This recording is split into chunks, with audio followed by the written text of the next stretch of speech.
the news from Global Pulse Africa, read by Isabel Montague.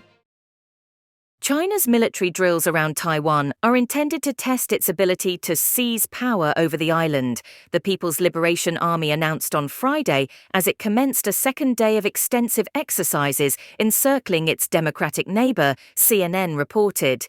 These drills are the largest in over a year and follow shortly after the inauguration of Taiwan's new president, Lai Ching-te, who is strongly criticized by Beijing for advocating the island's sovereignty and unique identity.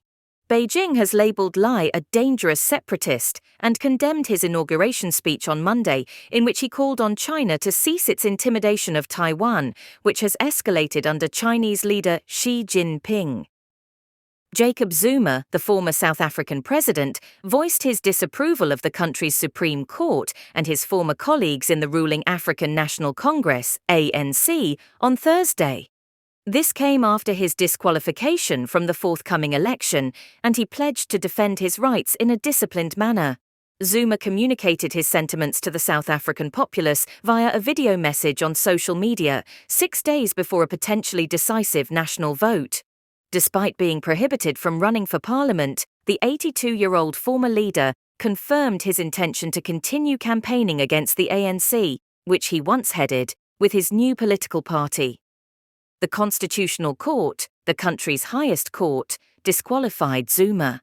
This was due to a constitutional provision that bars anyone who has served a prison sentence of 12 months or more without the option of a fine from standing for parliament until 5 years after the sentence has been served. Zuma was sentenced to 15 months in prison in 2021 for contempt of court after refusing to testify in a corruption investigation. Zuma portrayed himself as a victim of an unjust legal system and called on South Africans to correct the wrongs of this country. He clarified that his call was not for unrest, but for peace, equality, and freedom. However, his criticism of the Supreme Court may concern many South Africans who cherish their constitution, which guarantees the rights and freedoms of all citizens after apartheid. Zuma criticized the Constitutional Court judges who ruled on his disqualification, accusing them of curtailing his freedom and democracy.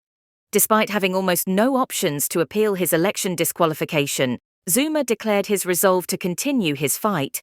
This is because the court that disqualified him is the ultimate authority on the Constitution. Zuma's unexpected return to politics last year with his new party, Umkhonto we Sizwe (MK Party), stirred South African politics, especially when the ANC was particularly vulnerable. The ANC, which has been in power since the end of apartheid in 1994, could potentially lose its majority for the first time in this election.